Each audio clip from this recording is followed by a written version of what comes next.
Hello everybody and welcome to this, and this is a behind the scenes talk on the Power Rangers Season 1 series for such podcast audio dramas. I am Carl, the writer, producer, editor, the person behind the series, and I've done this before for X-Men, I've done this before for my other projects. We did it for the Batman series that we did. And we're going to get some people together. People are going to be coming in and out. We've got quite a lot of the cast on at the minute. Others are going to join us as we go along.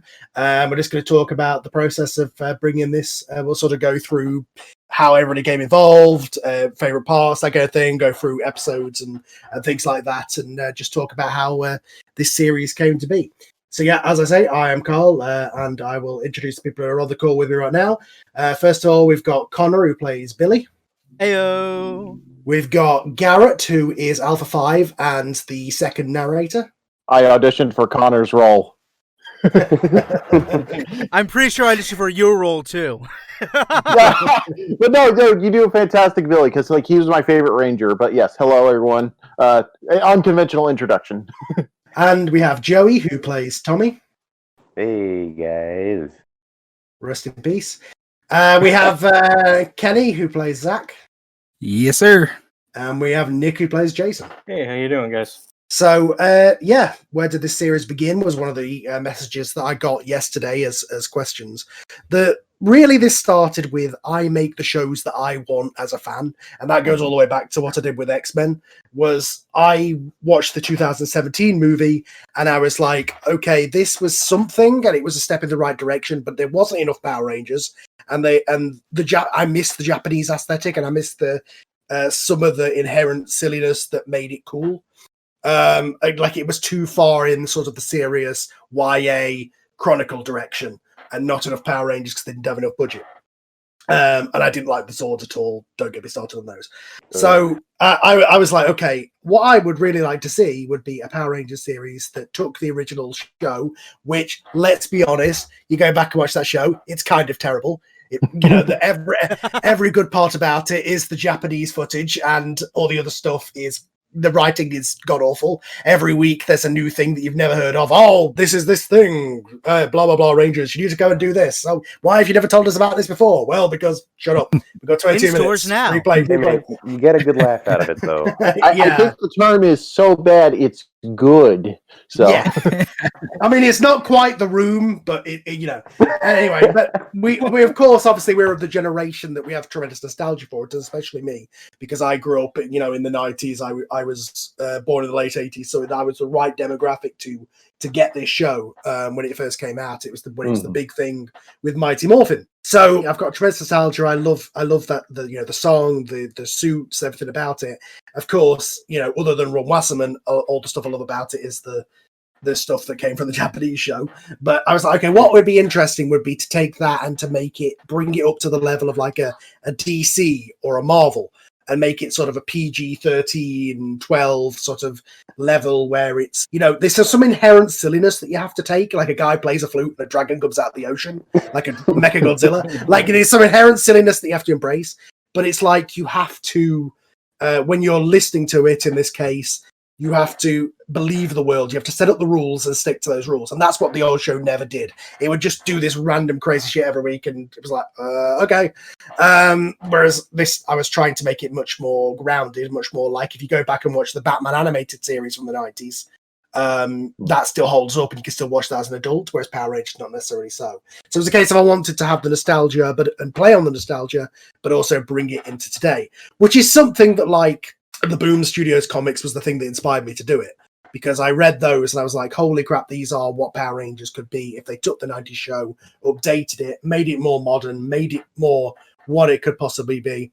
But the thing with the Boom Studios comics is that they're kind of handcuffed by the canon of the show, because they have to stick to the original canon. So they have to follow some of the sillier aspects. They can't do the big things, so they can only kind of connect the dots and flesh things out. But there's only so much you can kind of polish a turd, if that's for lack of a better word. If the inherent story is bad, you can only make it so good by fleshing it out. So yeah, nevertheless, that's. And then a number of years ago, I couldn't even call it a story, I'd call it a treatment, where I wrote a kind of a thing that I posted online that was sort of my version of what this would be. And when I came back to doing audio dramas, this was something I was like, this could be a good thing. And I've said this before about audio dramas in the past, the only limit is your imagination, because if I was doing this as a series, I could never afford the effects. We'd have to get everybody together and film the whole thing. It would be a nightmare. It would take 2 years to make every episode. It would, it's a whole other thing. Whereas this, the only limitation is what's in your mind. It's like a book. If you can create the imagery in somebody's head, but the benefit of an audio drama is you get acting and you get music and you get everything that makes a film and a series good. The only caveat is you have to have that kind of audio book narration to know what's going on. So you can create a great movie in people's minds. Was why I did this for the old series and why I'm doing it for this one.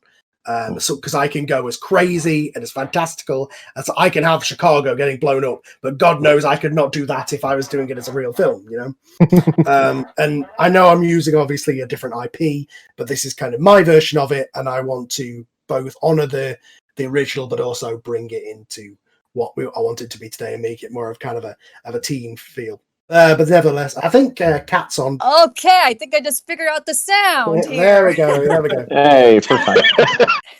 Yes. Hi. I was just doing a long rambling introduction. So yeah, everybody, this is Catherine, who plays Kimberly and Scorpina. Hey guys. It's crazy how everybody's like their real voice is the voice of the characters. Obviously, you do a lot of people do, especially Nick and Joey, kind of do the kind of cadence of the original actors. But the for yourself. Yeah, but obviously Garrett with Alpha. You forgot another character that I voice is very far from my normal voice. That's true. You do Babu as well. Yeah, it's crazy how everybody's normal speaking voice is close to their character. So that's enough of me rambling for now. We'll get to more details on the series later. So I'll go down the list from the top. I'll go to Connor first. Obviously, you came from the series from the voice acting group, as most of the guys did. What's been your experience on doing season 1, just in general? So been very interesting. It's I first booked the role of Billy. I couldn't believe, because you don't always book the jobs you get. And, I mean, that's just voiceover 101. I mean, you send off audition, and it's like, oh, forget about it. You won't get it. That's with all my commercial stuff, anyways. But my experience thus far is a bit of just a long road. I mean, I started from just doing the voice of my dynamic microphone, doing it with this setup now, which sounds much better than I did previously. But I don't know. I like portraying Billy, and what I found interesting is how similar my overalls are to Billy's voice. But it's been very interesting. There's always been a lot of stuff with just the normal Power Ranger stuff, with fighting the bad guys. But especially with the latter half of the season, just a lot of emotional stuff where I walk out of a booth or whatever, or a booth as I call it, just really just still feeling the effects of it. And the only other thing I've done that's been similar is that my first audiobook, where I would just reading it and just get that emotional connection right away. I mean, I'm guessing with Billy, he's sort of a loner. He's sort of an outcast. He's sort of not say a loner, but he's definitely not one of the popular guys. I sort of identify with that, since I feel like Billy is a lot of times on the outside looking at. Now he's part of this big. Still doesn't feel like he's part of it. That's how I feel sometimes. So I also feel like you could play it as like early Billy, if you followed sort of what was the name of the original actor? David Yost. David Yost. David Yost. That's I couldn't think of it for some reason. Oh, David, my- come on, how can you not? My mind, I don't know. My mind just went blank. Anyway, but if you see how he originally played it, originally he was very sort of, as Billy was in the early part of our series, very sort of stammering, sort of the geek. And then as he evolved, he got much more confident. And I feel like that's a character. And more badass, I have to say. Yeah. My only concern is that once we get to more stuff where he is more confident, it's gonna sound more like a different blue character than the Blue Ranger. Triceratops! Let's show them a real superpower of teamwork! Yeah, but just to wrap this up so I don't take up everybody else's time, it's been really fun. I'm looking forward to what we have in store for season 2. We have no idea yet. I'm not even sure Carl does. He probably does. He's not telling us. I have ideas.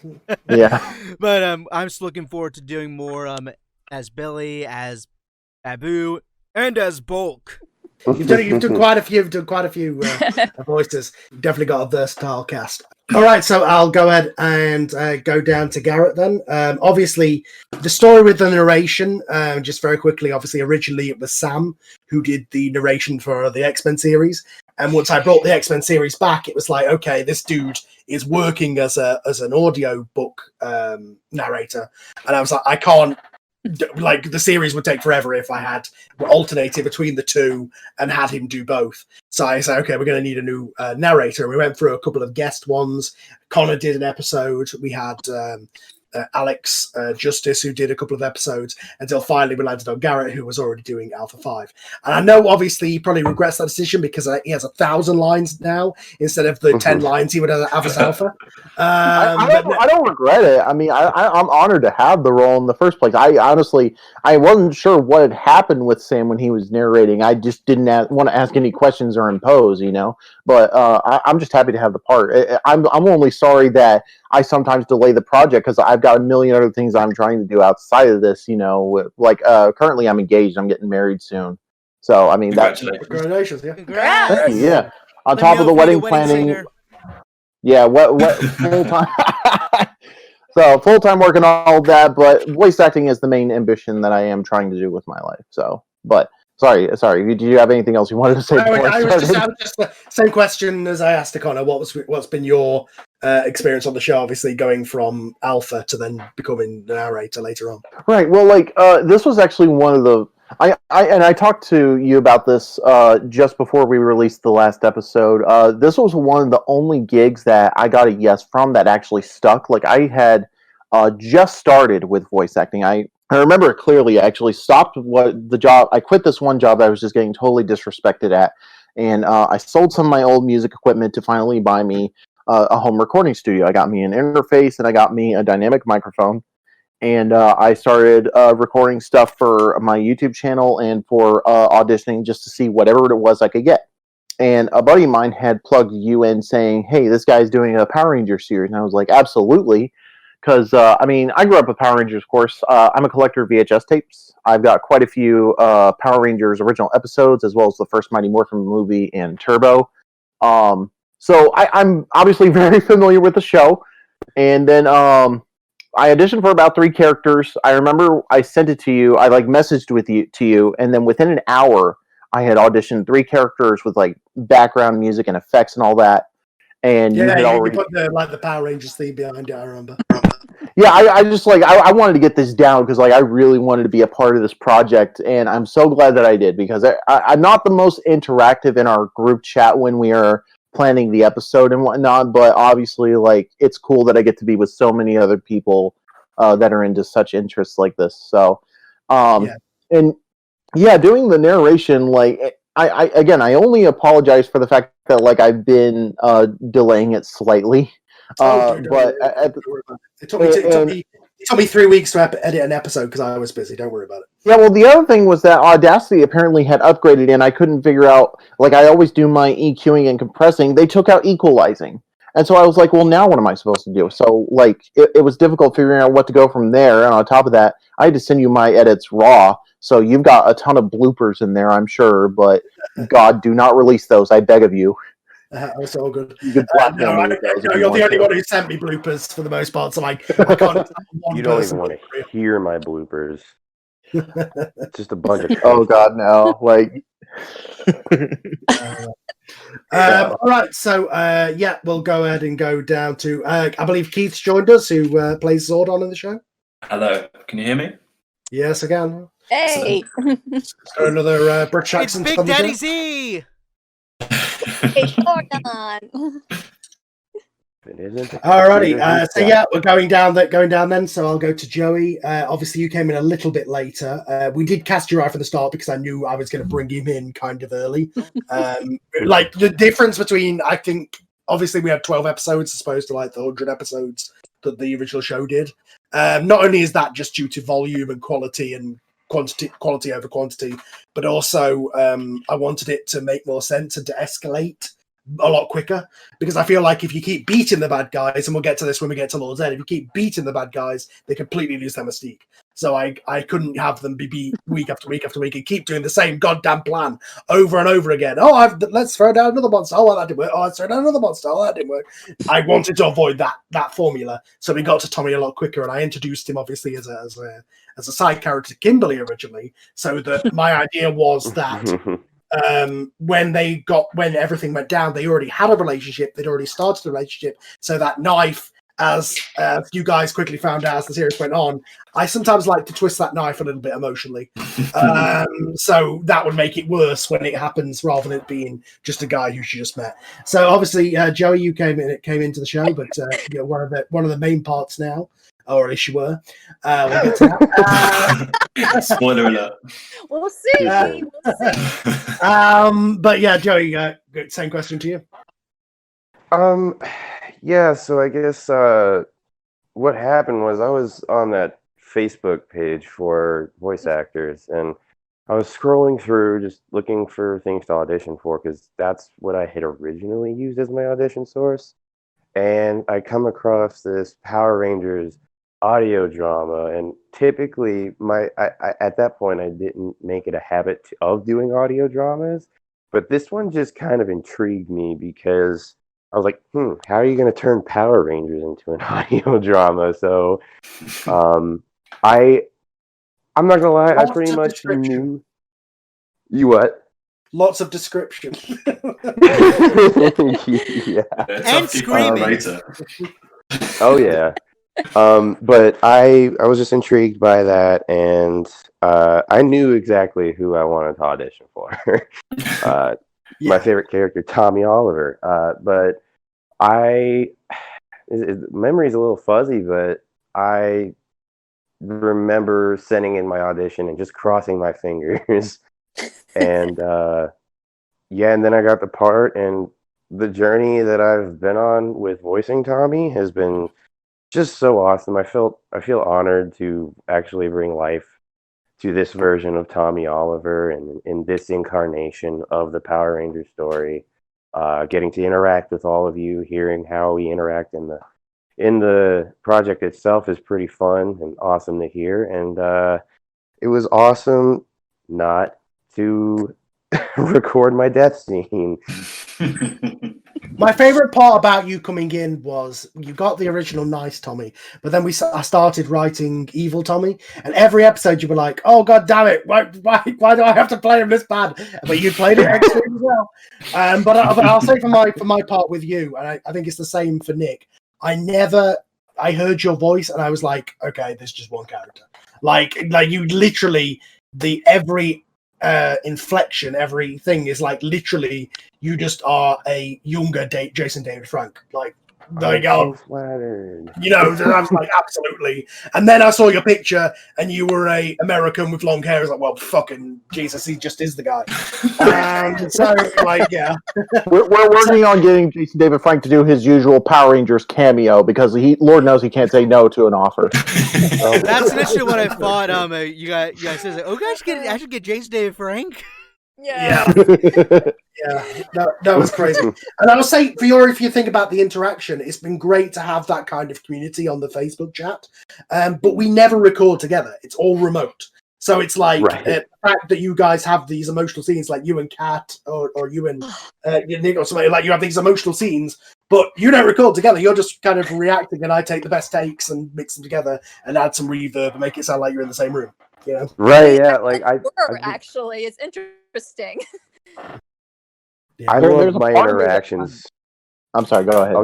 I was just gonna say I love my interactions with the whole cast, but specifically I love my interactions with Nick.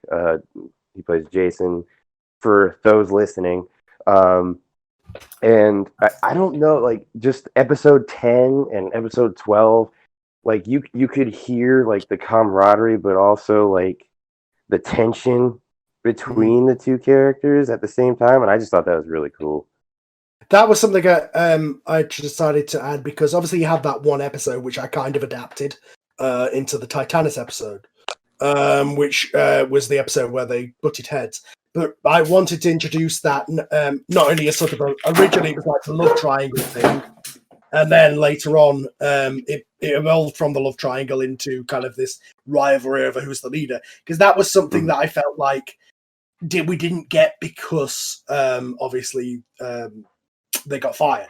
The original the original actors got fired, so Tommy just became the leader because he was never there anymore. Austin St. John was not on the show anymore, so of course Tommy's going to be the leader because we have no more footage of Austin St. John.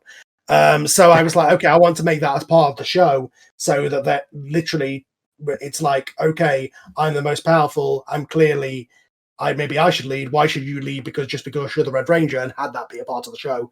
And I think that worked out for the better and gave this kind of arc between them until eventually Jason is, one of the most devastated people by his death. Oh yeah. So I just want to say one more thing, and I have to word this carefully, but I am looking forward to the production of season 2. I think that's literally all I'm supposed to say. Don't jinx it! Yeah, we've talked. Obviously, your character is no longer with us, but we've talked about what we can do going forward, and we'll see where it goes. All right. So, speaking of the person you left behind, I'll go to Kat. Same question to you. God. Wait, what's the question? Just how your experience on the show. Obviously, you've been playing 2 roles. Thanks to my pitch shifter, you've been playing 2 roles. Literally to the point that at one point you were literally talking to yourself in a couple of scenes.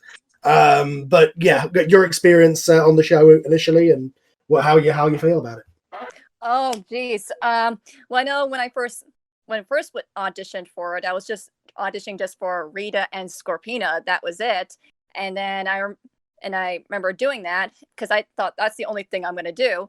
And then you told me to how about try out for Kimberly too, and I did that. Like I was like so honored to play Kimberly and Scorpina, but mostly like Kimberly because every girl always liked her, always wanted to be here. Come on, who doesn't like Pink, for crying out loud? I just loved her character with that cutesy, quirky, and also very pretty, of course. And for Scorpina, like she had that great badass thing going on, and it was like great to play like 2 roles, playing the innocent girl and the bad girl, and it felt like I was my own evil twin or something. Like I was playing 2 people and 2 twins. I tell you why I cast just 2 different people. It was the evil laugh. When you sent me the audition, I was like, I want her as Kimberly, but I want that evil laugh as Scorpina because So you know what? I'll do something. I'll pitch shift. She could do a different voice. We'll make it work, and we did. Yes, I feel like I was like having a personality disorder or something, like talking like 2 people. Like, oh God, someone's gonna think I'm having a personality disorder from changing from evil to good, evil to good, evil to good, or something.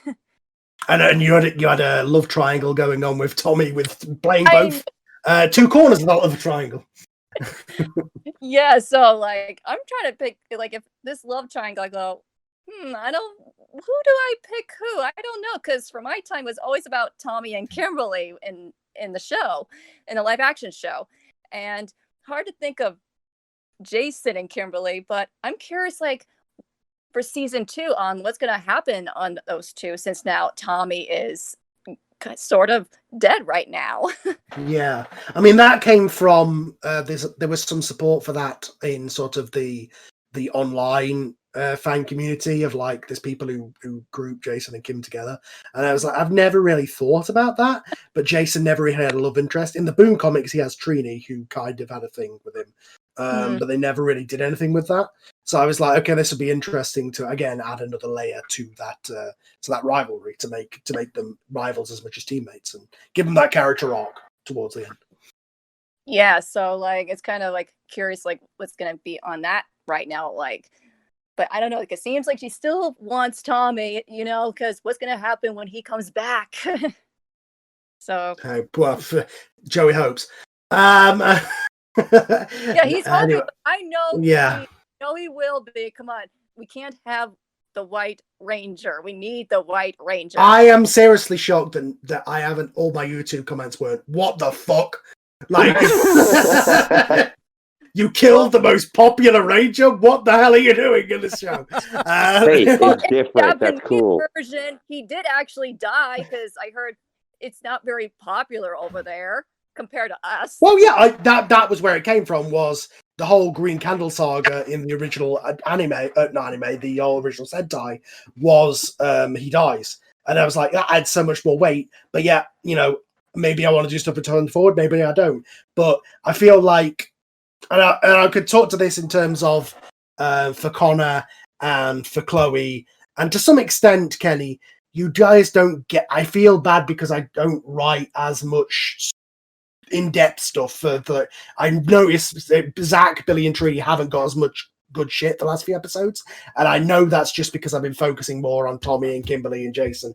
But I feel like by getting Tommy, this sounds bad, but out of the way a bit, I feel like it'll allow the other characters to have some more development in terms to get to have some more of that stuff. And I definitely have ideas, and I want to expand on those. Anyway, so trying to do about Kimberly is like, yes, she's like the cutesy, quirky kind of girl, badass, but I like to try to show like her serious side and stuff and her troubles, like I like to tell you her family problems. That's what I liked about that. Like she's more than just like a cutesy girl, but also she's also serious and trying to do what she's trying to do. Yeah, and I do want to do more of that stuff with the other guys as well. Your dad becoming a main character was a completely accidental thing. It was like, well, I guess that's where this is going. They've got him off in front of him. Well, fuck it, that's where we're going. He's going to be a main character, I guess. Yeah, it works so well. That was great. I love that. And obviously it adds that dimension of, as I was saying, I'm trying to bring Power Rangers to more of like a DC or a Marvel level.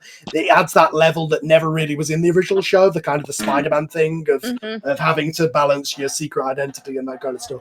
And so I want to get into more of that stuff with the other guys and about their families. But obviously Kim had this, like, the original characters had so slim characters and so slim backstories. But the one thing we did have for Kim was the divorce thing, which the Boom comics went into. Yeah. So I was like, okay, I can play into that and make a, and obviously Rex, who plays your dad, is fantastic. He did the theme for the show. He did the theme for the show. He did that army general in episode 9. He does Wolverine in my X-Men series. He's really, really good. Anyway, big twist, I have to say, a really big twist that the dad knows. There was a few of those in the series that were like, okay, sure, that's where I'm going with this. Just on the moment things that just kind of came out, makes it made sense of the writing. Anyway, be the next Green Ranger. Well, maybe. Yeah. I mean, the power coin is a middle-aged man with attitude. It'd be like the episode of Powerpuff Girls where the professor became like the power prof and it was just telling girls how to beat up the bad guys. Like, could you imagine how annoying that would be? Yeah, I mean, the green power coin currently doesn't have any power to it, but Zed said he could repower it, so maybe he'll become an evil ranger. Who knows? No. Don't you giving me ideas? At least your characters still have family. Yeah. Maybe they'll have the evil Dark Rangers. Maybe they'll be the parents. Also, what I did on Scorpina and Tommy, okay? That was crazy. And stop TVG, I can promise you, without a shadow of a doubt, I will never adapt Ivan Ooze. There is no way in hell that I can ever make that work. Well, throw away my audition, because I was hoping to play that character if you did bring it. Speak for yourself. I was practicing that voice all day. Oh, I know. Anyway, so let's go down the line, down to Keith, who plays Zordon. Obviously, I think you were surprised that I chose you over other people. And I'd say the reason I did was because a lot of other people did more of the I am Zordon voice, whereas you had a bit more humanity to it. And it was more closer to what the original show's version was as opposed to the movie, whereas I feel like a lot of the other auditions I got were more the movie Bryan Cranston version. Yeah. But anyway, your experience with the show. Well, I was a massive fan of the X-Men audio drama that you did, and I listened to that for a long time. So when I saw the Power Rangers one come up, and being a fan of Power Rangers, I was extremely excited about it and knew I wanted to be involved. So yeah, I did some auditions for you, and luckily managed to bag Zordon, which was amazing. And it's been really good fun. It's been really exciting, and it's interesting that you point out the sort of like humanity side of the character. I feel like one of the sort of more interesting things I've personally done with Zordon through this is starting off a bit more mechanical and alien, and as his experiences and relationships with the Rangers grows through the series, there's much more kind of humanity that comes into it as he starts to kind of like get in touch with those human feelings and not just see the Rangers as like a tool for the power coins, but as people almost like children. Of the first episode you were almost entirely exposition, and there is a lot of that with Zordon. I tell you, one of the things I liked and I accidentally did with the show is I accidentally made the Rangers just not take Zordon shit. Like the fact that, like in the show, he's just like, "Oh, by the way, this thing I've never told you about."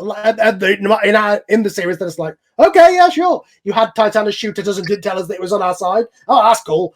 We had this thing that could have saved us 10 times. He didn't tell us about it. Oh, that's fine." Whereas in our show, the Rangers are like, especially Jason. Like, I didn't mean to carry on. That's all right. Well, I was just going to say, like, he mentioned one part about, like, through the writing as Zordon becomes, like, more human and understanding of their emotions. We're not going to have an instance where, like, Alpha is trying to be cool, like in the series, right? Like, where he's trying to say hip slang and wearing backwards hats and all that. No.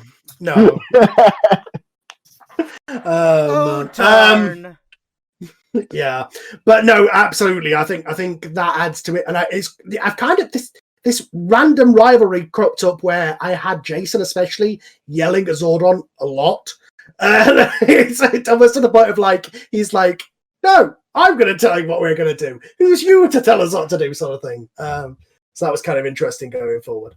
Sorry, Keith, carry on.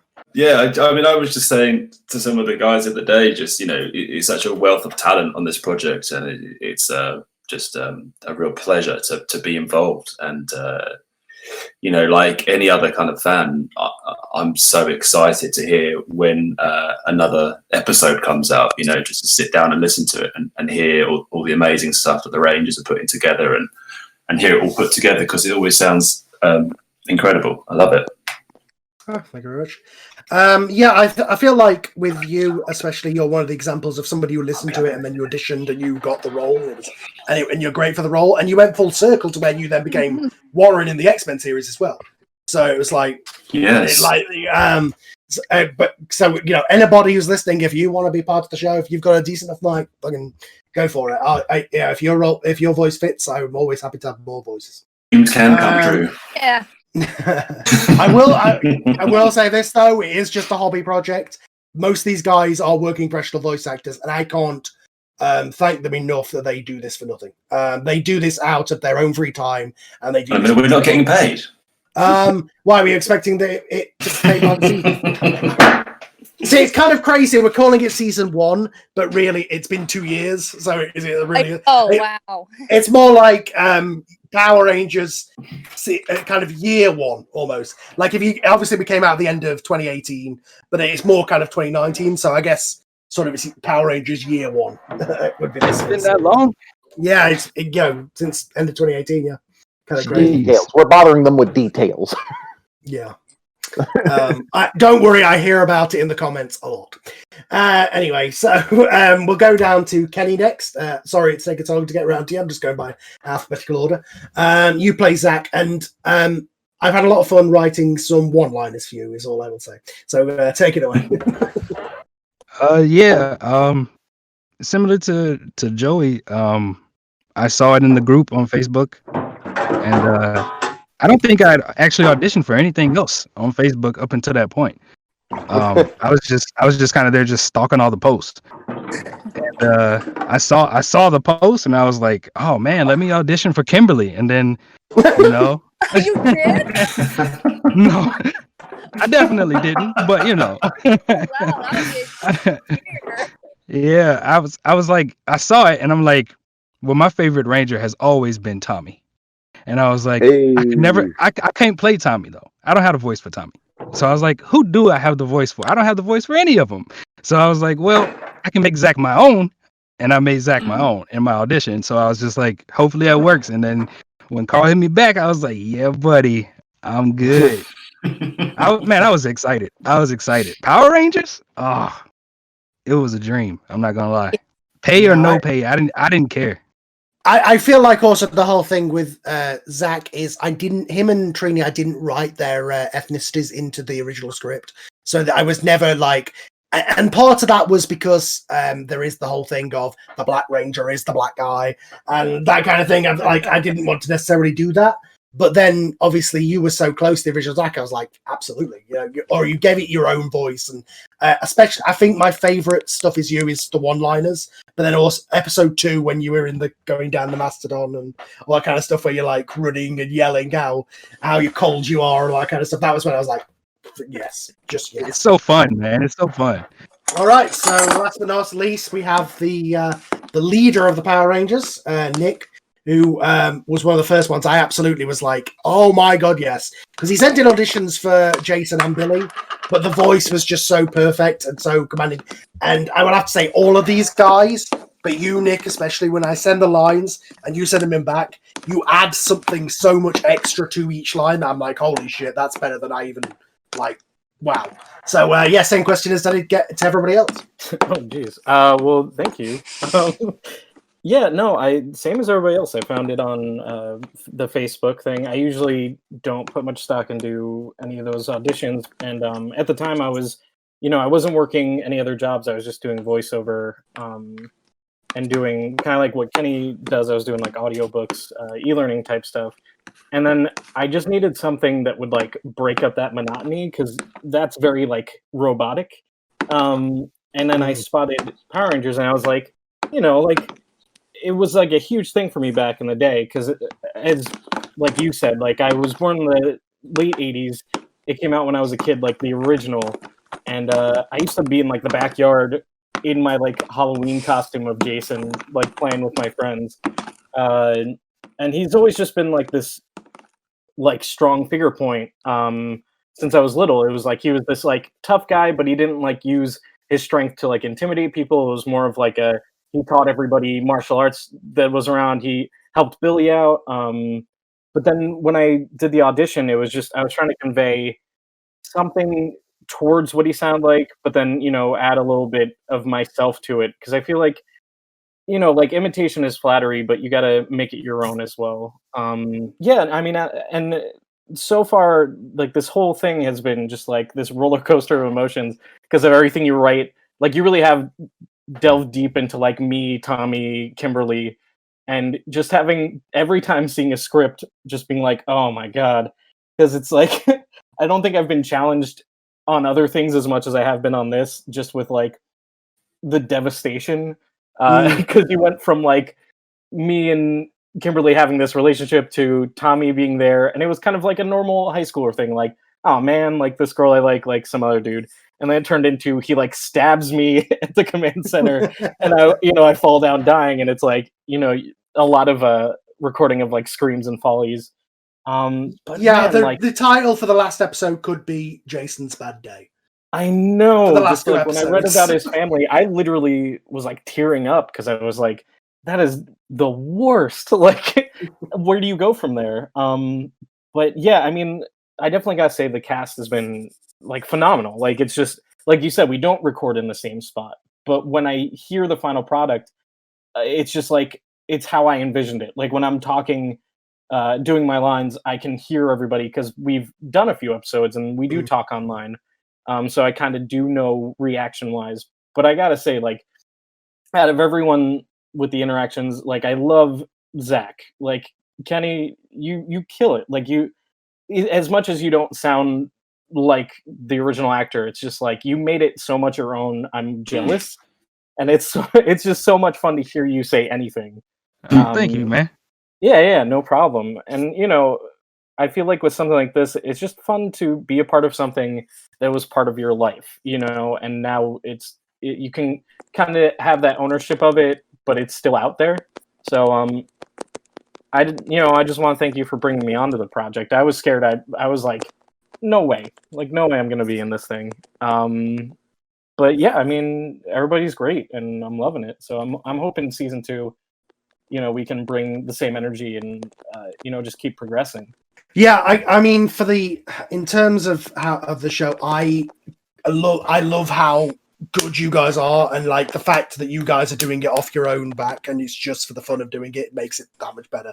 And I just feel like as long as it's fun, we will continue doing it, which is part of the reason of like as we go on to what's going into season 2, I was like, okay, so I'm definitely not getting rid of Jason, Zach, and Trini.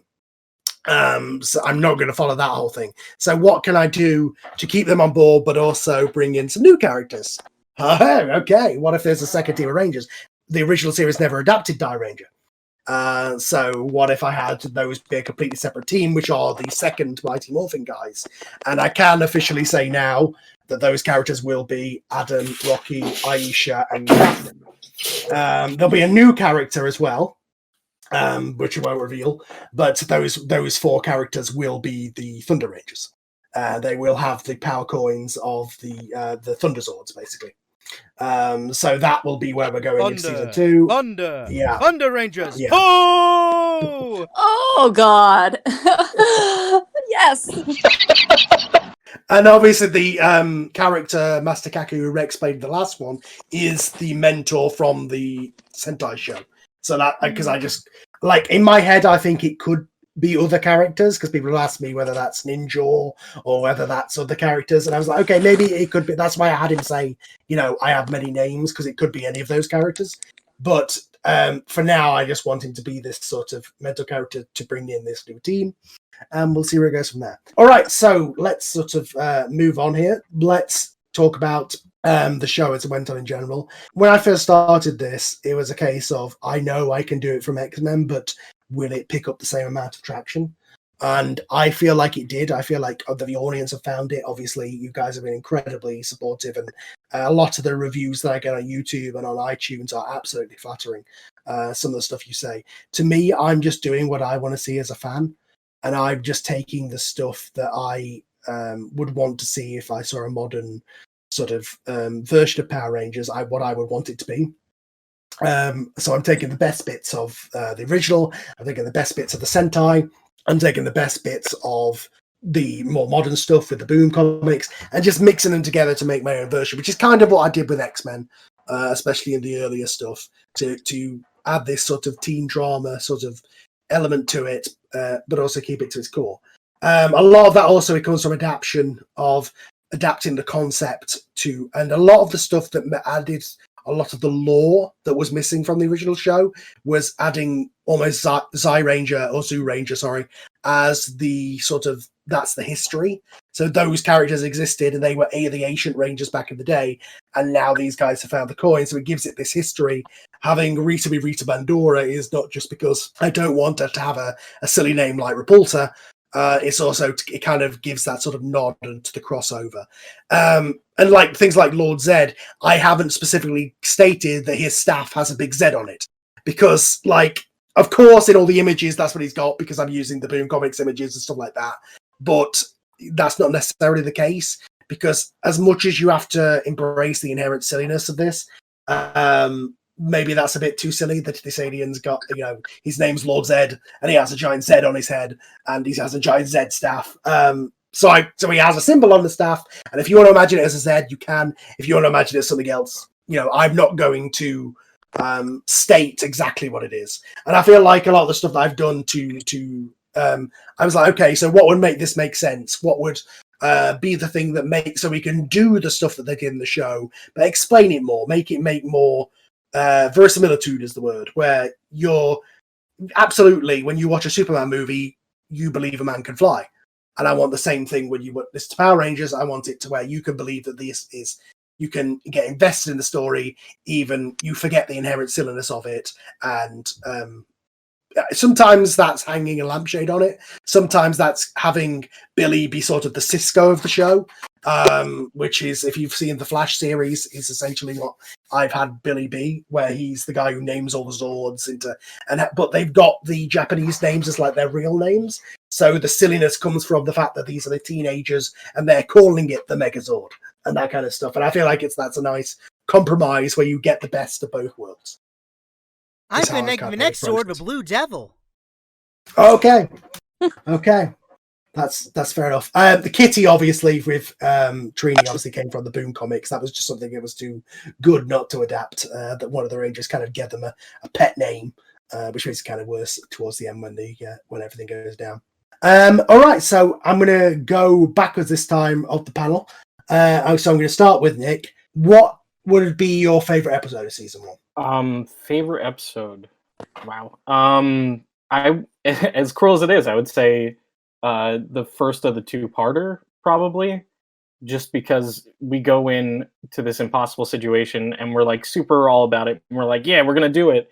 And then to come out of it so like broken, it was just such a shift from what we were doing before, where it was like we would fight, things would go wrong, but we always kind of were like, we'll figure it out. And then this time to just be like, I don't know this time, probably not going to happen. And then also, I think the episode, like for just Slice of Life, when they did the party at Kim's house, there's so much character thrown into that episode for a lot of people. Like, you had like the whole thing where we're talking about Kim and Jason and Tommy, but then you also have this little hint of like, oh, well, Trini and Billy too, and Billy doesn't even know. He's like that oblivious that he's like, I don't know. I don't think so. But we're like, yeah. But yeah, I think those were my favorites out of all of them. There's a lot of good parts though. Yeah, I enjoyed the episode. I want to do more of those in season 2, where it's just kind of the downtime. And there is obviously some progression there where Rita's trying to find him for the Green Ranger, but the story is more kind of an episode of I don't know, any of the teen CW dramas or something. Like it's a more of a kind of right, their personal lives and that kind of thing. I do want to do a lot more of that, speaking to the fact that obviously I have focused so heavily on Jason, Kim and Tommy. I want to expand a lot of the other characters and give them all that kind of that backstory. Yeah, well, I mean, now we can, because it's like we've hit that arc where it's like the 3 characters, we've seen a lot of them. So the next season, Jason can take a backseat, and then you can have more. Oh, there's a lot for Jason. Don't worry, but I was just saying, like, you've opened it up, so there would be more room for other people, and I like that. Yeah, I mean, Tommy obviously is out of the picture. Whether that's permanently, we shall see.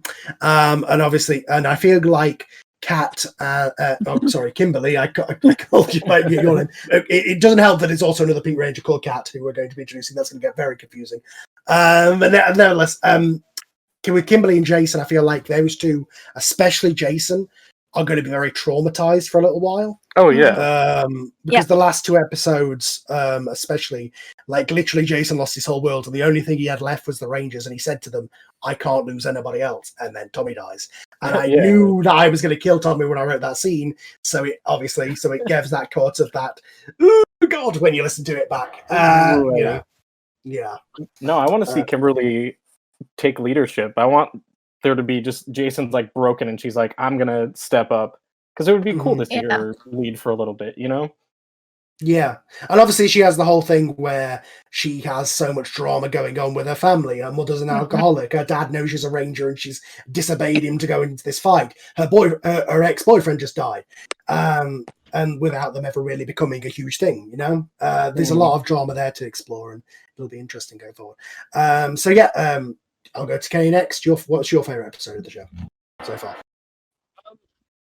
I think if I had to pick a favorite episode, it'd probably be. I would have to say part 1 and 2 of the finale. It's just so much emotion in it. It's just like, man, it hits you in the feels, even though you already know what's about to happen. Like I was listening to it like, man, I could drop a single tear down my cheek right now. I could do that. Like it was just so emotional. But I think what I have more are favorite moments, and I loved when, like, the first time Tommy played the flute. I was like, oh my god, the Dragon Dagger. I was like, oh man, I was so hyped because I didn't know if you were gonna actually put like the real thing in there, and I was like, is he gonna do it though? Is he gonna do it? And then I heard it, and I was like, man.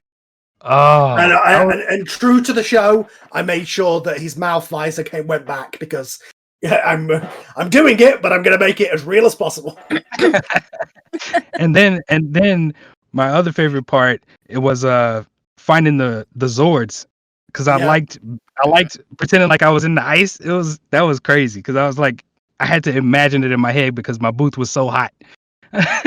Yeah, so my favorite in terms of then writing and then you performing it was the stuff where he was like, oh man, imagine if I could just call to it and it just came to me, which is what just happened in the show. And obviously eventually we got there in our series, but it was funny to him to call that out. That would be amazing if, oh no, I could just go, Mastodon, come in. Yeah. Right, and then it was just like, Mastodon, get your ass here now. And I was loving it. I love it. Yeah. Yeah, but I have more favorite parts than anything. Yeah, and obviously in the last episode where Master Kake walks in, like, oh my, seriously, we need to, who the hell is this now? Like, people keep walking in at dramatic moments at the end of the episode. In this supposedly secure command center. Right.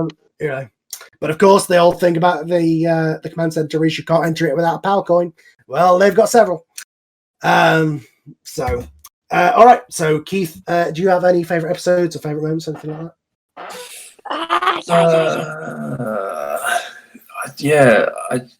Just every second is a joy. So I don't have like a favorite thing. It's just it's just constant enjoyment. You know, the excitement of getting a new script. You know, reading through it, recording it. Occasionally, you get that great feeling when you think, you know what, that was quite a good take. You know, and you kind of feel good about it. And then that's not the one that you pick. And then, yeah, just like I was saying earlier, just hearing it come together, hearing the interactions and how natural and real and perfect they sound. You know, it's just a buzz from start to finish. So obviously, I love all the action stuff, and it's always super exciting. But not really like favorites. It's just like a constant high being involved. So yeah, it's all good. I would like to do an episode in the future. I've toyed with the idea of doing an Origins episode. I would love to do an episode that you kind of go back and see what happened to get like he's obviously in the first episode you kind of get that story from Zordon. It'd be interesting maybe to do an episode where you see that, like we do the whole thing where it's him on Eltar. It's been occupied. Yeah, he's a bit younger and has his body and getting stuck in the battle and amazing. Yeah. Or just in his lab doing science stuff. Yes, or a face on a computer screen, which was again another thing that I was like, okay, I'm not going to do the time warp thing. What would make sense if I'm going to? What I tried to do with this series a lot, apart from obviously later on, and me and Joey spoke about this a little bit, was Rita sort of went mad and fell into magic. Like she was originally very, like everything in the show was very science fiction. It was very science based. Everything had a sort of a Star Trek-y feel where everything was explained. Where Zordon was an AI computer program and all that kind of stuff. But then Rita's science kept failing Rita, and she started turning more and more towards her sort of her ancestral powers of her family of magic. And I feel like that it's interesting how that evolved. And I feel like we could get that far with Zordon in terms of doing a background with him. I think. So you have Zordon as AI back in the day as well? No, I would have him as an alien. And in the backstory, as mentioned, he's killed on the way to Earth, and then he basically transfers his consciousness into a computer. Yeah. And I think one of the interesting parts of Ryan, the character, and I feel like some of this came out in the last episode where he says, "I am still Zordon," where it's kind of like how much of his real personality was transferred as opposed to just his memories. How much is he just Zord on the Wikipedia page? Absolutely. How much of it is just clever AI and algorithms as opposed to a real existing, soul, if you will? Alrighty, I'll go to Kat then. Your favorite moments, favorite episodes, anything like that? Okay. Yeah. So when I was like thinking about it, for me, I would say to me was the Green Ranger trilogy. I have to say. Yeah. I just liked it how it's been brought up, because in the beginning it's like, oh, okay, everything's good, we're so unbeatable and everything, but then we go to the Green Ranger arc, all of them are starting to feel what it's like to feel that struggle and psychological thing that's really going to hit them so hard, thinking, is this the job they want to do or no? And this is the person we trust, that we cared about, even though, yes, Tommy was like brainwashed by Rita, of course, and it's like very hard, like, what should we do? Like, I don't know, like, should we like save Tommy, or like they were just like emotion roller coaster for them. And I felt that thing, just like how sad I was seeing Tommy stabbing Jason. Like, I never thought of Tommy stabbing someone before. Like, that really hit me for everything. And for moments, actually, I kind of enjoyed it in episode 10 because yes, Tommy and Jason were having a lot of battling each other, revenging thing and things like that. It's kind of like Jason's still feeling like, okay, yeah, because you stole my girl, Tommy, Jesus Christ. But then I liked it when he stabbed him.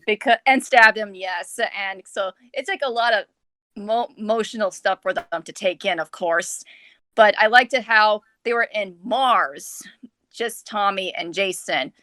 Like, it feels like it was not just to find that other Zord. It was just like for them to talk it out or something, to talk about their problems and need to get it out about everything, forget everything. And it seemed like that was the beginning of their BFF friendship and things like that. Yeah. So I feel like Tommy died with a lot of unresolved stuff with him and Kimberly, which is kind of makes it worse for her. Because, he died and they never really got back to where they were before that saga happened, because, he felt like he betrayed you. I mean, they had that moment where they were beaming in, where they were holding hands, and that kind of let you know that they're back to sort of a place, but they never got together again after that. Yes. So, like, that's what I feel, and that's how I feel from Jason and Tommy. It's like, now they're fine, like, forgetting everything, all the struggles they had, but now they got to know each other more. So that felt like it was more like almost like a therapy for them to up there, just doing their duty, but talking it out at the same time without the whole crowd seeing it, because it was a little too much. So I feel like Zordon was trying to do that for both of them and letting the other ones do the other assignment. And for more moments, more like what in the world, was definitely like, like I said before, like I didn't expect Scorpina and Tommy hook up. I really did not know that I did not see that coming. Yes, that could take some time to get used to for Kimberly. We had obviously that come out in the last episode where he literally confronted her and said, "You raped me," because like I was not in my right mind. Yeah, so like that couldn't, like I couldn't get that out of my head. I'm like, God, it's like I was like saying to myself, Carl, what did you just do? I added drama, and it kind of gave this whole thing of her and Kimberly then had this rivalry, because Scorpion is kind of a one-note character, as a lot of them are in the original series, and I feel like this gave her almost kind of like this Poison Ivy Catwoman element to her. Yes. That's what feel like that way. Yeah. Turn the love triangle into a love square. Yeah. Yeah. And then Goldar, he finds out. A love Pentagon. I also got some biblical allusions of that, like Joseph and Potiphar's wife. And obviously it has this kind of, he calls it out as rape, but it's kind of it's almost like when somebody gets spiked, almost kind of an analogy to that, of like imagining like if you're the analogy to if Tommy was on drugs and a girl took advantage of him, like a bad girl at school, and now his girlfriend hates him because he cheated, but it's not really his fault. That you have that whole kind of element to it. But it makes sense now because like how you think they're gonna take it slow, but it seems like now they're getting them back together almost near the finale, really, in my opinion. And then he died. Yes. Now what to do? But is he dead? Because I don't know. I think he's dead. I can absolutely 100% confirm Tommy is dead. Well, you're really confirming it. I am absolutely confirming he's dead. Now I feel bad. Now I'm gonna. If we see Tommy again, it will be in a different form. Yes, a different form, but we think we know what form it's going to be. We all know. We all know it's going to be. And Gandalf the White. But the question is, will it be the same Tommy that we met before? It's sci-fi after all. We could get in. Oh, that's going to be tough. That's going to be tough. We're in sci-fi. Parallel universes, anything could be. What if Tommy is the next Zordon? Zordon absorbed him into the computer. Oh, that'd be a big twist. That would be. That would be a big twist. I have so many questions! And then you would have to date the computer version of Tommy. Why do I have a big head? Where's my other entire body? Where's my entire head? No one sees my head. Can we RoboCop him? Oh God! I'd say the White Ranger or Inspector the White Gadget. Ranger Or Inspector Gadget him. Go Gadget, White Ranger, Tiger Power. Literally, it's like the RoboCop suit, but dressed up like the White Ranger suit. Exactly. Yeah. And the last one, which no one's talking about, no one's saying, we haven't discussed it, was Rita from being on Earth, and also her sort of teaming up with the Rangers for a bit. Yeah. I always love that. I did that a lot because in my X-Men series, or I did that in the finale of my X-Men series with Magneto, because that kind of always happens with him, where it's like, okay, you're the bad guy, but you're not as bad a bad guy as this guy. Like, we have to team up with the lesser evil here to beat the bigger evil, because we've got common interests, because at that point, she'd been ousted. She was never going to be in a position of power in Zed's empire again, so she has to make her own way, and the only way she can do that is if you guys beat Zed. Yes, so like that was something I did not expect. But at least I had a different side of Rita, because I only know just Rita as the evil person, but I liked how you add the complexity about there's more to her than just being evil. Like maybe there was some little good side in her. She's definitely up to something. I enjoyed that interaction where you can see that she's kind of building her own sort of side cabal, where she's like, "Oh, I'll have Scorpina too, by the way." Yeah, that's what I'm trying to think. What's the next thing on those two, Scorpina and Rita? Because now the men just toss them away. They just like toss them away. I liked that I got to do, and it kind of came by accident from her coming into the command center. I realized that in the original series, we never got Zordon or Rita talking to each other. And I mean, obviously, that's because Rita was dubbed Japanese footage. But I wanted to make that the case, and you kind of got this moment where Zordon was like, "Look, bitch, I know what you're up to. Just know that we know what you're up to, all right?" So, yeah. Yeah, so that's all my favorite from episodes and moments so far. So, yeah. Yeah. All right.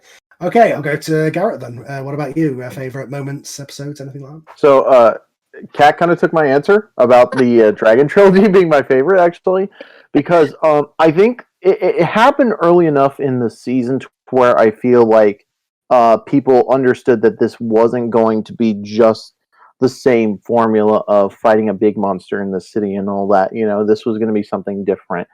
But it was also a sign that showed like the kind of drama that we were in for with the writing for this show, and I think that's an important element. But outside of that, the first episode itself is good. It develops enough of the characters to where the origins can move on to where there are Rangers through enough of the show. Unlike in the recent movie, like the interesting thing was. Before we all met when that movie had come out, and I mentioned this, I said to all my friends, I said, mark my words, there's only going to be like the Rangers for like a third of the film because that's how origin films do it these days, you know. And surprise, that's how it was. But with this one, you know, everyone is called in. They're coming from different places, and yet, you know, they're Rangers, and they know what they got to do. You learn more about them as it goes on, and I think like that's the best way to tackle that kind of thing when you're making these kind of origins. As much as they want to try and establish character development before they get into the role. But yeah, I feel like the first episode kind of suffers a bit from pilotitis. I enjoy it, and I did rewrite it a lot. But there's that 10-minute scene of Zordon just talking at them and explaining exposition, and I tried to find a way to do that, so it wasn't that the case. But there was no way to do that without doing a full flashback. There was no way to, especially in audio, to kind of convey that information. So I had to have it be very sort of exposition-y and then go into the first fight. It's very rare for a pilot to ever be perfect, you know. I totally get what you mean by like pilotitis and all that, but like at the same time, you know, explaining this kind of thing, like, you know, you can't just like throw them in there and say, "Hey, you're Rangers now." They'll be like, "Okay," and then start beating up on people. Like obviously, again, like you said, they don't just go with what Zordon tells them to. They question it. You know, so it's a good thing that they have to know about that kind of stuff in the first place, but it makes a lot of sense. I don't mean to interrupt, but your favorite dead guy's back. Talking about you. The guys have decided that you're going to become RoboCop, just so you know. Or Inspector Gadget. Nice. Yeah. So, I am the law. Yeah, I did confirm 100%, and we've spoke about this. Tommy is dead. Like, I mean, no tricks, no. Spoiler alert! Spoiler alert! He can walk in and be like, "It's morphin' time, creep." Well, I know he's dead. Yep. Like, we spoke about it beforehand, and I said, just to let you know, FYI, you're dead. Yeah. Thank God they didn't go with the Inspector Gadget spin-off one they were talking about. Oh, God. What was that, for RoboCop or Power Rangers? No, we were joking that it was going to be Tommy could be either like RoboCop or like Inspector Gadget. I was joking about how the Inspector Gadget one would be cornier, like we'd be going back to the 90s Power Rangers corny. Yeah. Oh my God! So Zach or Kenny said something in the chat. Tommy comes back as the White Ranger, but he's just a suit and uploaded memories. So pretty much Zordon in a suit. Yep. Yeah. Jesus. Maybe. You know what that reminds me of? You guys ever see that Hellboy 2? You guys remember Hellboy 2? Mm-hmm. Yeah. I remember like a couple. You remember Johan, the ghost guy? Yeah. The guy who's at the lockers. Yeah, in the locker room. Yeah. Yeah, that's what that reminds me of. But I digress. I'm sorry. That would be terrible, wouldn't it? But would. you know, I shall never reveal. Not until next season. So I will say I have got a lot of it planned out. A lot of it comes from that treatment I originally did years ago. And I have ideas of where I'm going to go with a lot of this stuff. I will say, for those of you who did read the original story that I put online years ago, it's not going to be the same as that. Or in the original version of it, I had Tommy come back as a clone, who was, and it was literally, they were like, okay, we need somebody to be this White Ranger. He's this clone, and he called himself Oliver to make himself different, and that would be interesting. But that's not where I'm going to go this time. Wait, okay, am I still under gag order for this? Yes, I've told you where we're going with this, and I'm not telling you. Okay, I just want to make sure. Why was the clone one my guess as to what it was possibly going to be? Wait, that was one of my ideas, but I'm going a different way this time, and we'll find out as we go into. Right. Okay. But if he comes back at all, I'm not. As I say, Tommy in the form that we knew him is dead. Yeah. Yeah. So with that said, I'll go obviously to Connor's the last person to chime in. Favorite episodes, moments, that kind of thing. I don't have any favorite episodes. All of them just kind of mold together for me, but all my favorite moments were any time that Billy got to fanboy. Because, oh my gosh, you see these heroes, I don't see them show, you don't see them being like just normal kids, these people, upstanding citizens, upstanding teens, clean the environment, do everything all of good. Yeah. But a lot of that was because they were trying to counteract the hysteria around the show. It's like, oh no, kids are punching each other in the playground. Oh, but they've got a good pollution message, you know. But I just love when Billy just, in the midst of all this chaos and just destruction, he's like, "Oh my gosh, that giant robot! That's so cool!" Yeah, it's like, has anyone ever like seen... I said, he became Cisco from the Flash series, where he's literally doing everything, you know. Well, I can't remember his name, but it's the character, one of the characters from Mega's XLR, except smarter. You know what I'm talking about. I think you know what I'm talking about if you know who it is. But are you referring to Coop's friend? Yeah, the one with the beanie. No, God, I can't remember his name, but I love that show. Coop himself. Oh, Coop, yeah. So the main protagonist, yeah. Yeah. Okay, that makes sense. So because every time I get to fanboy, I feel a little bit myself. Because if I was in that situation, I'd be like, I know we're about to die, but look at that robot. Look at all this cool stuff that's going around us. But besides this, anytime I get to be emotional as Billy and all that, it's super awesome. It's very rare, but super awesome. Especially those last few episodes just really hit hard, and again, it really shows that these aren't your typical superheroes or whatever. These aren't just real people, real kids. They're still children, and they shouldn't be doing this. They should be going to school, going on prom dates. You ever having to deal with their whole town or city blowing up and not knowing what the heck's going on next. Their friends dying, and they have to process it all. I love stuff like that. Just all that hurt, all that angst. It's stuff that beautiful. Yeah, like, do you remember that one short film that one guy had made? It was like such a controversial take on like how the kids had grown up and like they were just completely mentally damaged. Like Zach was a total coke addict, and Jason was just like Vietnam flashbacks of fighting aliens and robots. Like, yeah, no joke, those kids would be mentally scarred from these kind of things. And I mean, at least with this one, we're showing a lot more emotion. You know, like in that one, the kids just take it as is, as if it's just one big video game or then some sort of simulation or something, as if to say, "Oh, it's just normal everyday life here in Angel Grove." Yeah. Oh no, another building's been destroyed. Good job it was abandoned. I can see repairs. They're okay. Yeah. But yeah. And that was another thing I tried to do with the show, was by having them come from all corners of America. It gives it kind of a more of a world feel. They go to other parts of the world. It's not just Rita keeps attacking this one city where she knows the power in herself, which is ridiculous. Because it's like, okay, if you want to succeed, just attack somewhere else. Don't attack the city they're living in. So it gives it more of this kind of more alien invasion sci-fi thing. Oh no, I just thought of another one of my other favorite moments is when I had to puke. Yeah. I actually played that clip for my fraternity bros. I think it was after the episode was released, so no spoilers or anything, but some of them actually got nauseous. So, like, how did you play that? Like, did you actually make yourself sick for that? No, excuse me. Okay. Just puking without puking. But I just love doing that because it felt so real, but at the same time, thankfully, it wasn't real.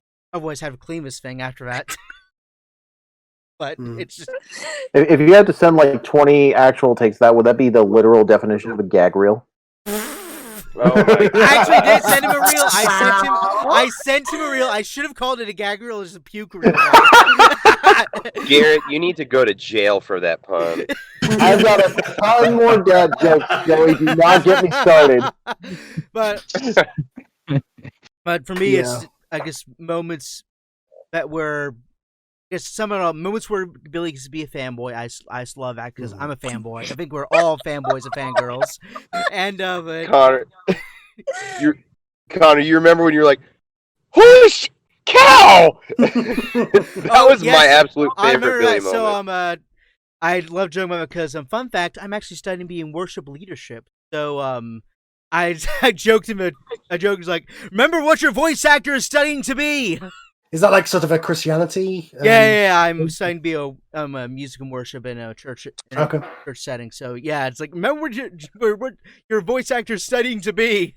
Yeah, I mean, the interesting thing with that was I obviously was like, okay, I'm going to make it sort of on the level of sort of the MCU, which is like that kind of PG-13. So I'll use curse words, but I won't actually have them come out and outright say the F word. Whereas one point, I remember in episode 2, I wrote for Kat F my life when it's one of Kimberly's slides, and she literally gave it back to me, and she literally said the word. And I was like, no.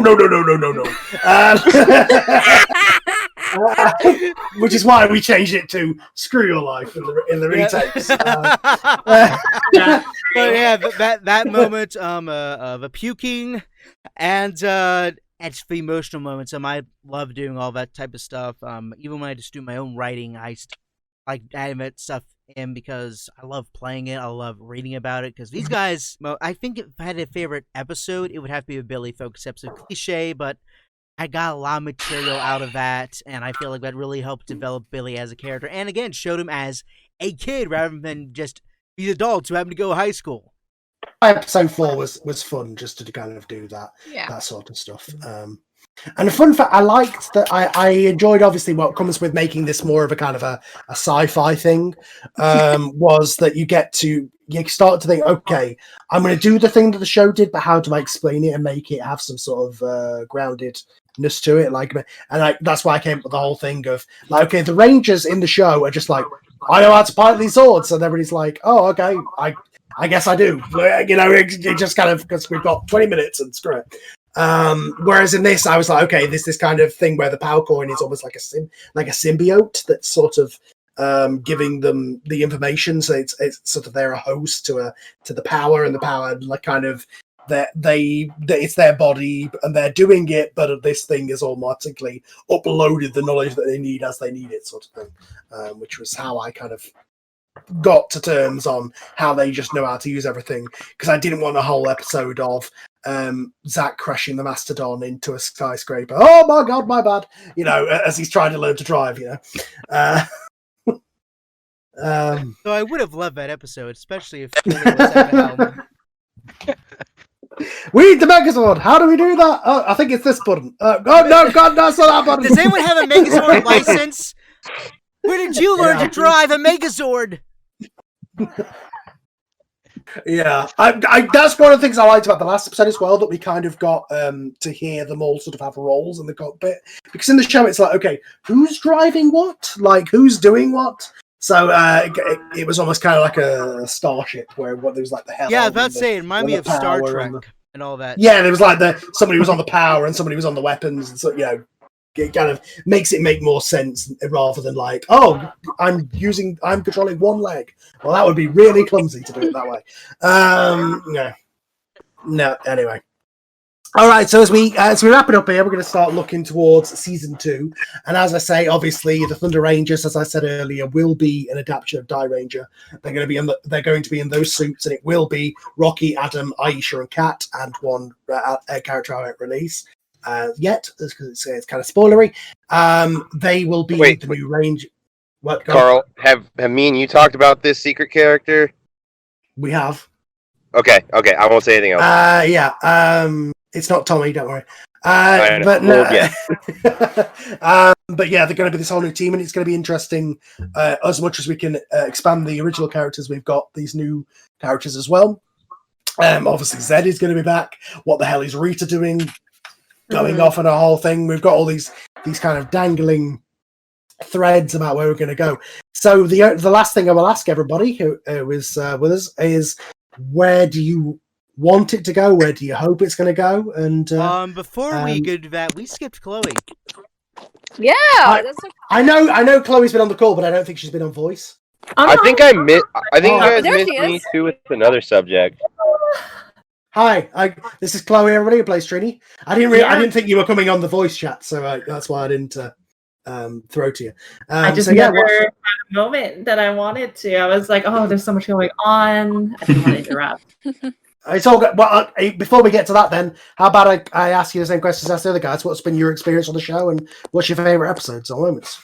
Oh, let's start from the start. Well, a friend of mine, he was just like, "Why don't you audition for this?" And he had a done friend like who played Lord Zed in the yeah, and he also played like Batman in your yeah, Batman and he's Cyclops in my X-Men show. He was the lead in a lot of my stuff. Yeah. He's He's such just a good a leader. Cyclops. He's just a leader all around. I like that guy a lot. Yeah, Omri, I cast Omri Rose has been my lead in a lot of things. He cast him in the Star Trek series I did. He was Cyclops. He was a lot of things. He was Batman, and obviously he got me in touch with you. Yes, that was awesome. But yeah, gosh, if you told me that we would be here going for 2 years, like I forget who it was who mentioned it, but somebody had talked about like projects, like they'll start and they'll go on for maybe like 2 weeks and then be like, all right, we're cutting it. That's it. That's all. Has it been 2 years? It has well, in November it will have been 2 years, yeah. But and that's why I said it's more kind of Power Rangers year one.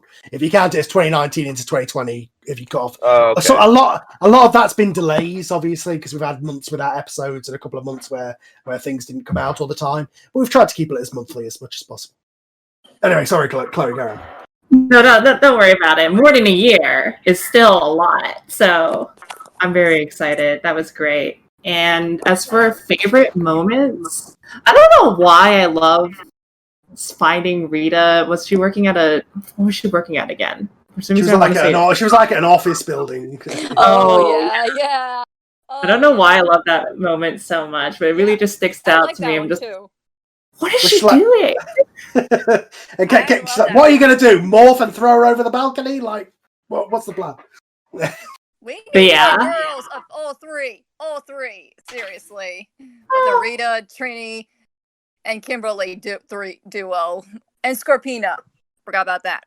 Do I smell girls' night out? Yeah. GNO, girls' night out. if you will.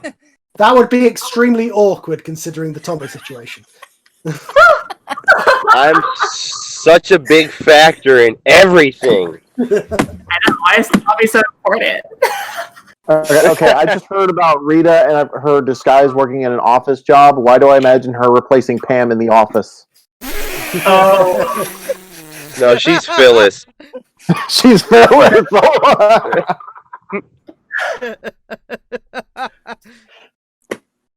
No, Jim. Damn it, Jim. Anyway, Chloe, you've got anything else you want to add? I still remember reading the script and like Scorpina and Tommy. I was like, wait, is this actually happening? That was so awkward for me. Come and lie with me, love. The best part is, of course, is that because Kimberly and Tommy split up because of the Green Ranger saga and never got back together, she has slept with Tommy, but Kimberly hasn't. Ooh. Oh my god, I never thought about that. And now he's dead. Dude, Joe, you got like girls calling out this audio, dude. Really someone like good put to know. down. Imagine like if what if Scorpina got pregnant? No, don't even put that in my head, please. So, Scorpina's son Maybe gonna that's be a... how. Is that Maybe is that's that how for new Power Tommy comes Ranger? back. Is that for new White Ranger? I already had to have my childhood favorite character defamated by having to sleep with Scorpina.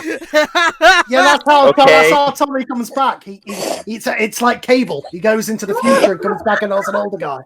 Yeah. Okay, but she threw in the whole pregnancy concept. Look, Hey, right. look, Worse how though, the- man. Like, what she if it looked- was, she was- when she was gigantic and looked like a giant scorpion monster? Like, that would have been worse. Jeez. Well, yeah, and also let's not forget that she was married to Goldar. Let's not imagine that child, okay? Oh my god!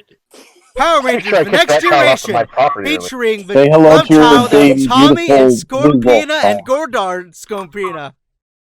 Ugh. Swins. Fun fact in Gotta the have two original Sentai, they do actually have a kid in the last episode. The whole them being a husband and wife, Gondor and Scorpina, I got from the Sentai, and they have a kid in the last episode. Oh, Thanks, damn, I hate really? it. What? They did? What? Yeah. Japan's a strange place, which is where a lot of this came from. Nevertheless, so we'll now obviously we've heard from Chloe. We'll go around, as I say, around the room. Thoughts on season 2? What you hope to do going forward? What are your hopes for the characters, for the series, that kind of thing? I'll go to Connor first this time. On both fronts here, so season 2. Well, hopefully, importantly, just to keep on doing it, people being able to do it. That's a big hope, but I don't know. I would love to see where he get an echo somewhere. Oh, yeah, anyway, there's a little bit of an echo. Okay. Anyway, I just want to explore these characters more, have more character moments, and just have a lot of exploration of these new Thunder Rangers. Especially now we know there are 3 people who were supposed to replace Bill, Jason, Zach, and Tree. But luckily not. Yeah, luckily not. And I don't know. I just want to keep on going with this, keep on seeing where it goes. I'd love to hear my voice intro singing at some point, but if that's not here nor there. But that'd be cool. I didn't spend 4 years in music school just to scream Triceratops. I'll make a musical episode or something. Yes. Oh my god. Yes. I'm holding you to that, man. I'm holding you to that. It turned out better than the Spider-Man musical. Like, hey, musical episode when? Do you need me to compose any music? but no, Tommy is Ninja. I'm just reading some of his stuff in the chat. Did you see the Tommy and Cable thing? Yes, I saw that table. I almost read that as Tarble. But, that whole thing, like him and Scorpiona's kid, could be go to the future, and yep.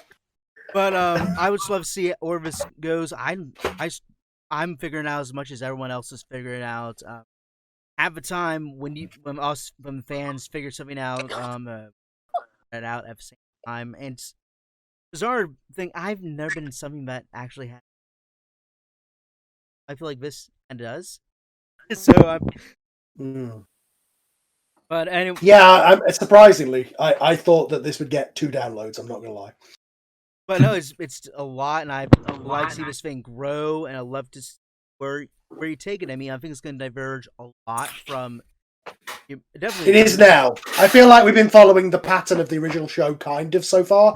Now it's like, oh my god, Tommy's dead. Oh whoa, Joey, echo. Wait, what did I do? I'm just getting a lot of echo from you. I think I'm on speakers. Oh, I need to turn you guys. I'm in my car. I'm so sorry. It's all good. Now obviously with Tommy being dead and then a whole new team of Rangers, like, whoa, Chicago's destroyed. We are off the rails. We are so far off the original show at this point. And honestly, I would love to have an episode of this where Billy has a breakdown. I'm considering what I did to Jason, that could happen. Absolutely. Yeah, with Billy. So I want to have a singing episode and an episode where I get to cry. Well, speaking of development, there was a thought at one point that as part of updating the show to 2020, I was considering following sort of David Yost thing and making Billy gay. I was considering that as a character thing. But I feel like at this point, I don't know if that would be something I could introduce so late in the game.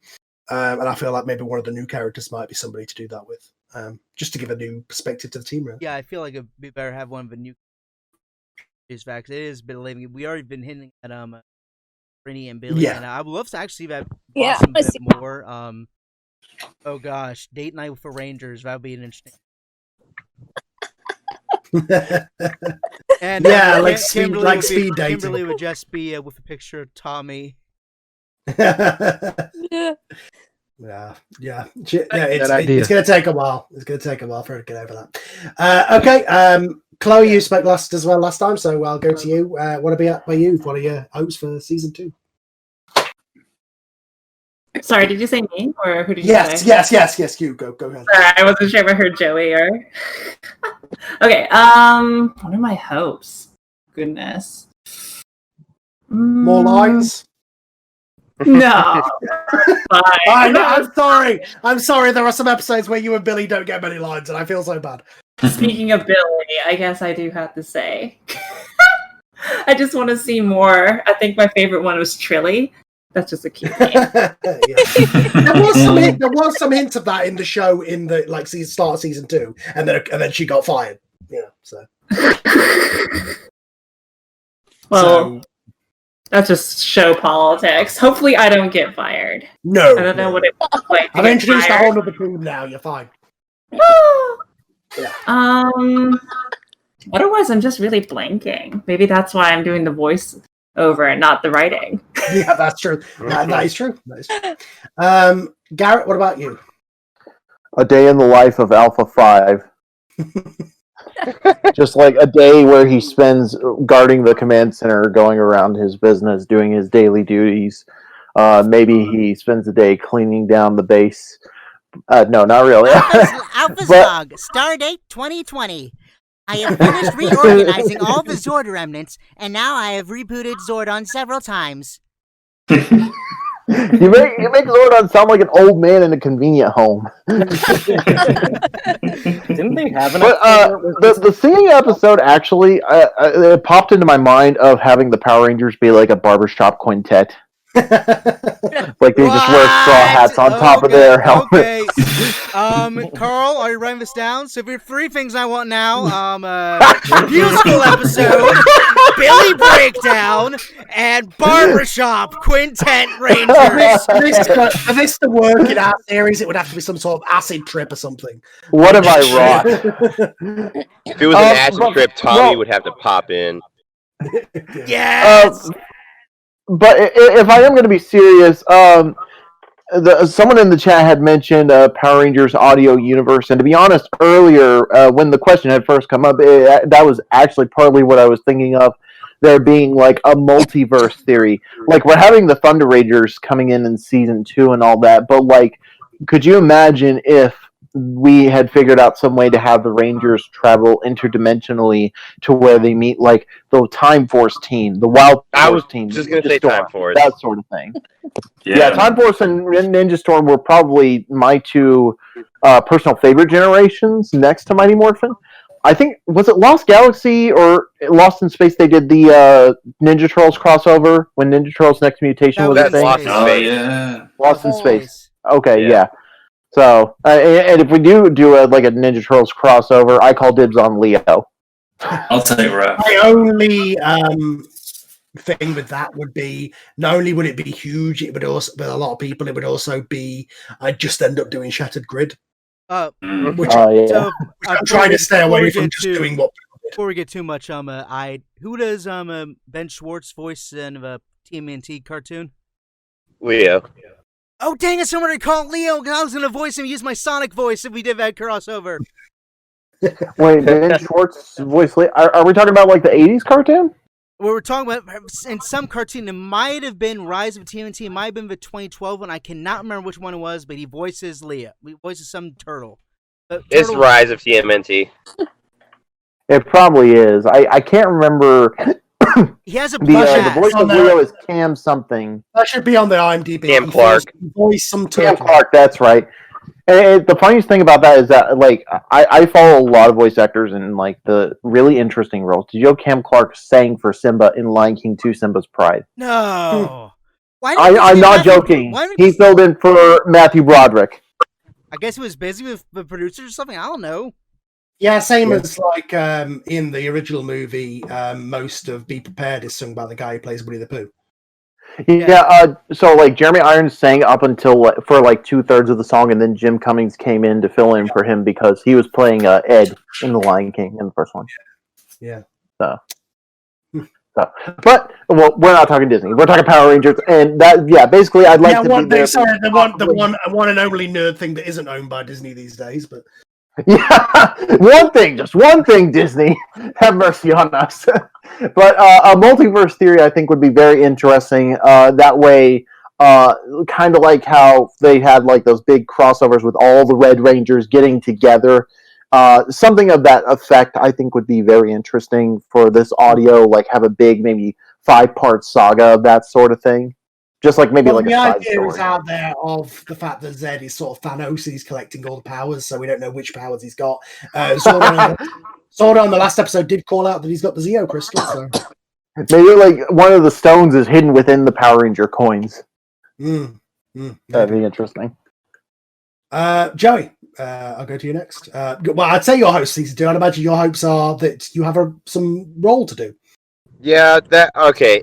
Obviously, that's my biggest thing for season 2. Is like I want to come back, but honestly, I'm just really looking forward to seeing, or rather, hearing Rocky, Adam, Kat, and Aisha, and really who you pick to play them, and just their dynamic with the rest of the team, and just to see how season 2 itself plays out. And I have another hope for season 2 that I cannot talk about. So yeah. Aw, Carl, I think you know what it is. Yeah. As I say, me and Joey spoke privately about the fact that I was going to kill him, but I have a plan. What are you hinting at, Joey? Something you want to share with the rest of the class? I would love to share, but I can't. I will promise you all Tommy. this. I will promise you all this. The new Blue Ranger is not Justin. Okay? I promise you that. Oh, thank God. Hey guys, I'm the Blue Ranger. Hey guys, I'm the Power Ranger too! Hey guys, I found this coin on the ground. Can I be a ranger? Oh, it's a game token. Girls are icky! Rangers forever! 1999, the year where kids ruined everything. Go to Kat then next. Okay, Kat, because now I'm getting confused because like, we have a character Kat and also my nickname's Kat. Yes, you wait till we have a character called Kat in the show, and I'm talking on the group chat, and I say Kat, and you say, what, me? Or, yeah, we will get confusing. But nevertheless, your hopes for season 2. Well, definitely definitely want to see an interesting journey for Kimberly after all the travesty is going on, like we talked about, from her family getting a divorce, Tommy dead, and things like that. So need to see like her fighting herself as being her, and herself like being her, but not with having someone supporting her, but her supporting other people. Like see that journey being strong and more badass and stuff. Like, okay, no time to mope around too much. I gotta be strong about this. I gotta try to move on. Like, I want to see that going on for Kimberly because she is a strong girl, and I want to see her more stronger. I feel like and there's obvious reason for this because Jason lost his entire, like everybody ever knows, he says. But I feel like she handled the last episode a bit better. Like, Jason was like, you know what, Zordon? Because he just yelling at him at that point, as he has been for the last few episodes. He's just like, you know what, screw you. And she's the one who goes, no, their sacrifice means nothing if we just give up now and let Zed win. Yeah, so I want to see her go like with just like on that part, to see her keep going what she's doing, like doing that, like no time to cry too much, as I got to do this. Tommy would not want me like this if he's really, since he's dead. Like I know he sees me, wants me to go and do something about it. Like no time to cry, and definitely want to see the whole new team up with the new Rangers that we just saw in that big twist. Like, who are these other people? Like, their backgrounds and everything. Like, how did they got started to become like that before we met them? And also want to see a little backstory, like a special episode on Zordon, what he was like. Yeah, we were speaking about that earlier. That I'm interested in doing like an origin episode where we basically play out the exposition he gives in the first episode, where you get to see him as a scientist and Eldar. Same for Rita and things like that. Like, how did Zordon and Rita become like this? So, like, was there something else going on between those two? Who knows? Oh my god! Don't put ideas in my head for that one. Jesus. Yeah, but who knows? Or like how they become like this? Like, when did this whole fighting start? That's always an interesting mystery for me. Like, how did this whole fighting start? Kat, are you hinting at a love revenge story? Who knows what's going? I always is there a Zordon and Rita love child that we don't know about? We're really getting hang on. Some hidden history there, that's for sure. So like probably like yeah, just see a bit background on how like what Zordon was like and what Rita was like, and but also mostly just how to see how grow these Rangers have become like from first episode, like how much more experienced they are, and also their life. And how will like, that compare to the new team who are newer to this? Yeah, so I wanted to see this whole new team dynamic on all the Rangers working together, more strict about it and more focused than they were in first episode. All right, awesome. Keith, what about you? Yeah, for season 2, there's a lot of good things that can happen just from the introduction of these new characters. I'd like to see some kind of little drama or conflict between Master Kaku, is that how you say his name? And Zordon, like Fun fact, coming in, saying let's do it this way, let's do it that way. Zordon is like, hang on a minute, I'm in charge here. So it'd be quite fun to see him getting his back up a bit. Plus, I think it would be really nice to see something like dynamic between the two groups of Rangers. So, our mighty Morphin Rangers they've been through hell. They've watched cities raised, they've watched family die, they've watched Tommy die. So, really had some grit rubbed into them. Do you know what I mean? And it would be good to see them kind of suffering and cynical and kind of a bit beaten and battered. And these new Rangers are all fresh and, kind of ready to go and dancing around and excited with their new master and stuff. And it could just be a good, there could be a good dynamic between the two groups and their approach to things. And it could cause a nice little bit of drama. So I'd like to see some of that sort of stuff going on. Yeah, awesome. And Nick and Joey had to hop off, so lastly we'll go to Kenny. I kind of feel like, looking at it from Zach's perspective, that maybe he would look around at the team and be like, you know what, Tommy's dead. Jason's an emotional wreck. Mm-hmm. Kim is tending to Jason. Trini and Billy are making Trilly. Zach's just over here. So why can't he lead the team for a little while, Mm. I can see that. And it would just be a wreck at first because he's hot-headed, but That's kind of cool. Actually, maybe he should be the leader for a bit because everyone's an emotional wreck. It'd be a good leader. Yeah, I feel like that always happened in the episodes where before Tommy came into it, whereas Jason was out of commission. Zach did take over sometimes. Personally, that would be. Yeah. It might be kind of funny, but it also would probably be a disaster too at the same time, just with the way things are going. Yeah. I feel like Zach would be the one who'd be like, "No, let's just go up to his ship right now and kill him."